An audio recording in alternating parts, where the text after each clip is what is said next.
On the agenda tonight, we're going to be taking a look at Il Divo performing Time to Say Goodbye.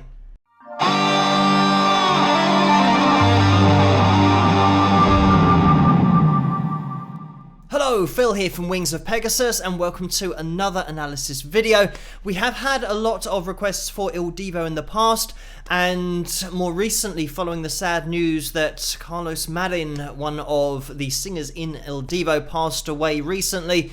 We've had a few more requests, so we're going to be taking a look at them tonight and just going through our normal analysis. They're going to be performing Time to Say Goodbye, as I mentioned in the intro. Just for reference, this is from the BBC Proms in the Park, Hyde Park, here in London, back in 2012. If you want to watch the whole performance, then you can do. Click on the link in the description below, as it will be there. But let's get into this and enjoy it. We'll have a listen to the full performance, maybe the isolated vocals as well as looking at the pitch graph, and we've got the ranges up on screen as well, so we can relate to those. Let's get into it.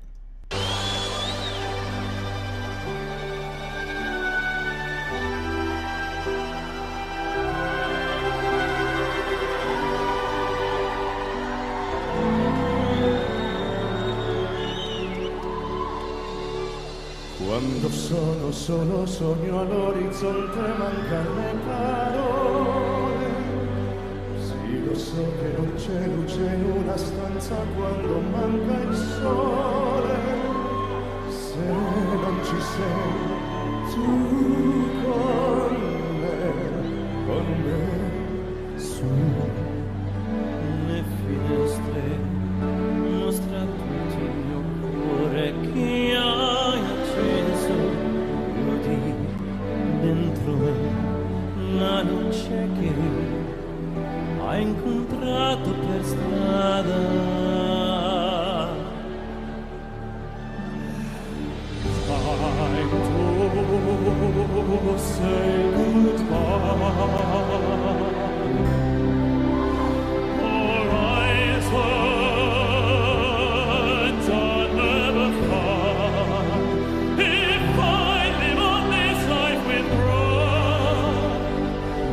Time to say goodbye. Sei lontana sogni all'orizzonte manca per amore, e io sì lo so che sei con me, con me, con me, con me.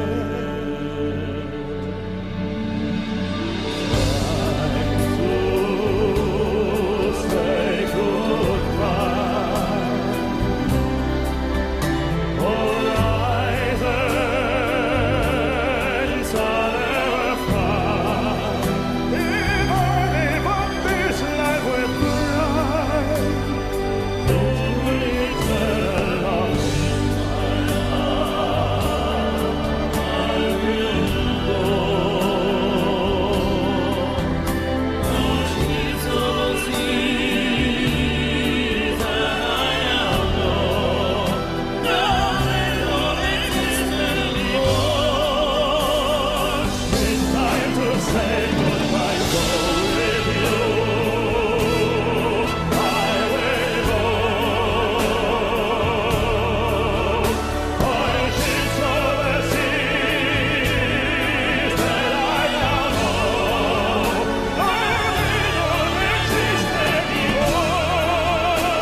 And there we have it.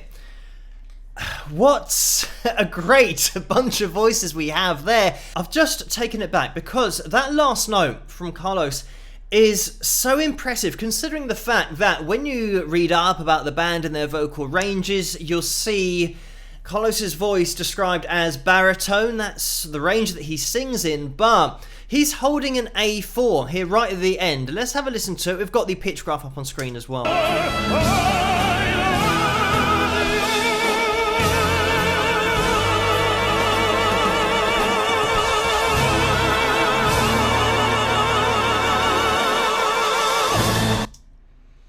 And there is so much body in that sound that you would say that that sounds like a great tenor. Somebody who's got control up at the A4. Let's look at our ranges over at the piano, because our A4 is the top end of that male tenor range. You will hear the high C being referred to, the C5 being referred to as the male tenor high C. So we are here. You might be able to make out in the background as well another voice which is actually hitting the D5, the D flat 5, so getting up into countertenor range, but taking Carlos's voice all the way up to A4 is mightily impressive, considering that really he's described as being a baritone, and he does spend the beginning of the song just down here, C3 kind of range. You'll see that it overlaps with the bass range, but the bass obviously goes lower, and the clue's really in the title of that range.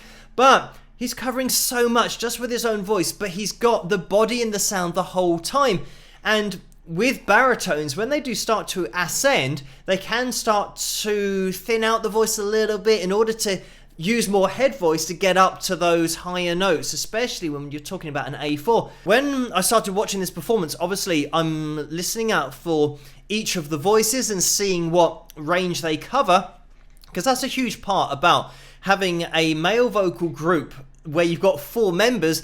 They have to be able to sing in different ranges and harmonize with each other. Otherwise, you just get the same voice, or at least the same range the whole time, singing the same notes. And if they can't harmonize with each other and sing different melodies independently, then there's no real point to it. You want to turn the 4 guys on stage into a band. So you need people covering the different ranges, such as the instruments would do independently. So that's exactly what we have here, but we've got somebody of this ability to take his range and his vocal instrument so much higher than you would expect it to go, but maintain the quality. We're just going back to the key change because I want to point out something about their voices, the way that they blend their voices together, but more importantly than that, they blend their vibratos, and when I say blend, I mean synchronize, so that they've all got the same speed of vibrato, so that you get that perfect blend of their voice.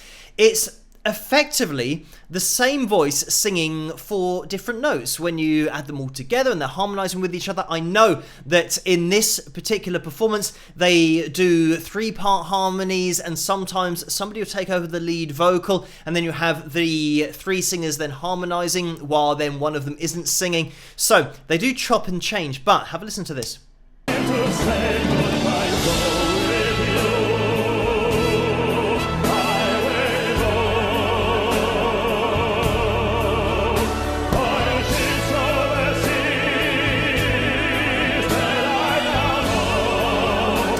So all through that, you've got the synchronized vibrato going on. It just sounds great. I'm just going to take that back because you can see here on the pitch graph the vibrato that we're covering. On this A3, it's, 2 semitones is how far we're going, even more than that. And that's what you're going to get with this kind of style of singing. Classical singing very much has a wider vibrato. And it's interesting in that these guys were put together by Simon Cowell, and it was in 2003 that they released their first album.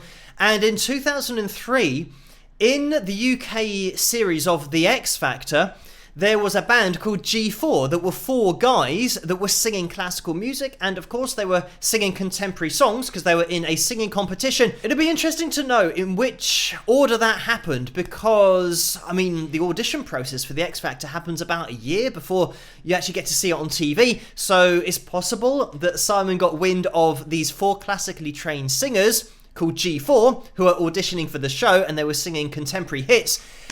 Or, they finished second, by the way, in that TV show, and they were signed by Sony, but Simon Cowell signed Il Divo to his own label because he made this band himself and put these guys together. Or, it's a massive coincidence that it all happened in the same year on the same show that Simon Cowell not only owns but was a judge on, but it might have been the case that he set these guys up, Il Divo, and then got these guys G4 together for his TV show to maybe then have two bands that are four classically trained singers who are going to sing contemporary hits independently on two different labels, on Simon Cowell's Psycho label and then Sony. I think listening to the colour and the tone of each of the singers, Carlos has the lowest range of all of them. Certainly they sound like their voices sit a little bit higher, whereas Carlos has really got that body to his sound, and when they're singing the same notes, they haven't got that same resonance that Carlos has to his voice.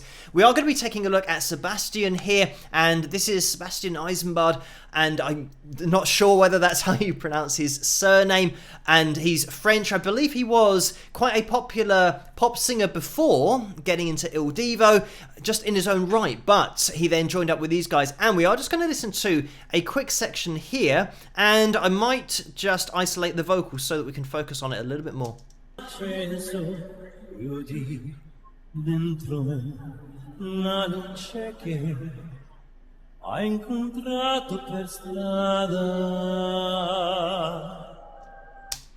And there we have that example of classical vibrato at the end of what is quite a straight line. And it's something that you'll notice in classical music and classical singing. When there's a straight line, they very rarely ever sing that note and go, ah, and just end it like that. There's always an ah, some kind of vibrato on there. We've got Sebastian coming from that background of being more mainstream, more pop, but he still worked to this vibrato in order to add it to the end of these straight lines.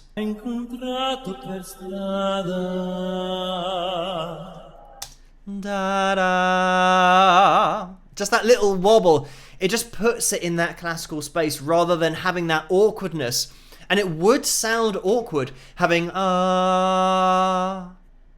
because the way that the vocal cords come apart is just really obvious when you've got that much chord closure. Sometimes when you're singing a lighter sound going you can get away with it because your ears are already accepting the breath in the sound. They're already accepting that expression.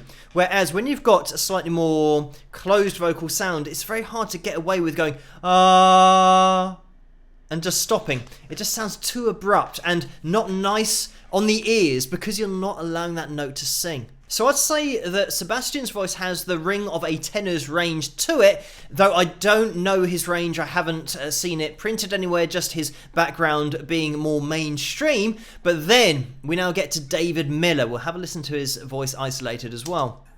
Time to say goodbye. For I search and never find. If I live on this life with pride, it's time to say goodbye. So having a listen to that, he is all over that G4, so he's definitely a tenor. You could imagine David taking that G4 up to the A4, potentially the B4, the C5, because he still had so much body in his sound and was seemingly so relaxed. They're all from different places. I said that David, I didn't say it, that he's from the USA, but the other three guys, I believe, are from Europe as well, so it really is a collective effort, I mean a world effort, getting these voices together to enjoy. We'll just let it play on because Urs Bueller is about to sing and we'll listen to him in isolation as well.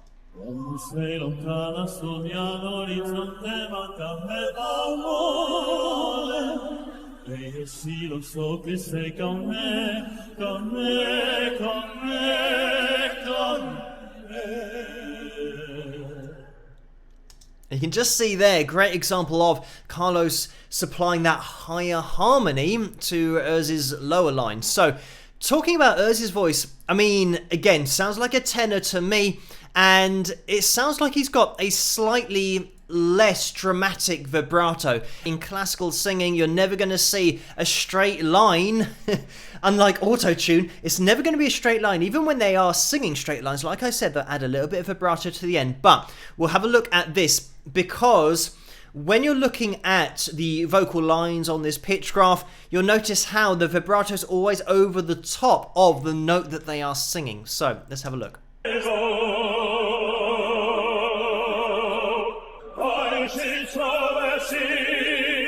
Actually, that was a bit lower, so that wasn't the last note of the song, but a good example of the A3 is the destination note, or at least what our ears are taking from this vocal, but you can see how wide that vibrato is, that it's never going to be on a straight line. It's always just touching the semitone above and just touching the semitone below. I will just take it to the end because then we can see the same application of vibrato right at the top of Carlos's range.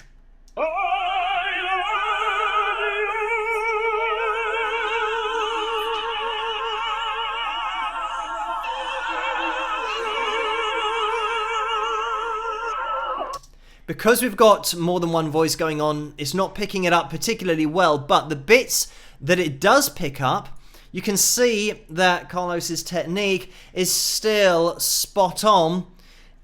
Even higher in range, this is where vibrato can start to diminish because of straining and not having the same freedom in those vocal cords to get that same vibrato going. Because if you imagine your high note being an A4, the vibrato in classical singing is actually hitting the A sharp, one note higher. So it means that when you're at the top of your range, you still need to have another note's worth of range above the top of your range to get the same vibrato, and not straining, keeping everything relaxed is essential to do that, but especially when you are hitting these notes like this, having this chest voice sound to it and not making it any lighter. So he's still got this ability to vibrato this widely up at an A4, so just massively impressive from him, but from all of these guys. So thank you guys for the requests to take a look at this video, and I have seen that Il Divo have made a statement following Carlos's passing that they will be continuing, and I'm not sure whether they're going to add another singer into the mix, whether they'll get a baritone to take Carlos's place. But talk about big shoes to fill. When you listen to his voice in isolation as well, you get such an appreciation of his tonal consistency, but that body that he had in his sound all the way through the baritone range into the male tenor range. Just a great example here in this performance with that final note. But anyway, I hope you have enjoyed it. Thank you guys, and I will catch you guys at the next one.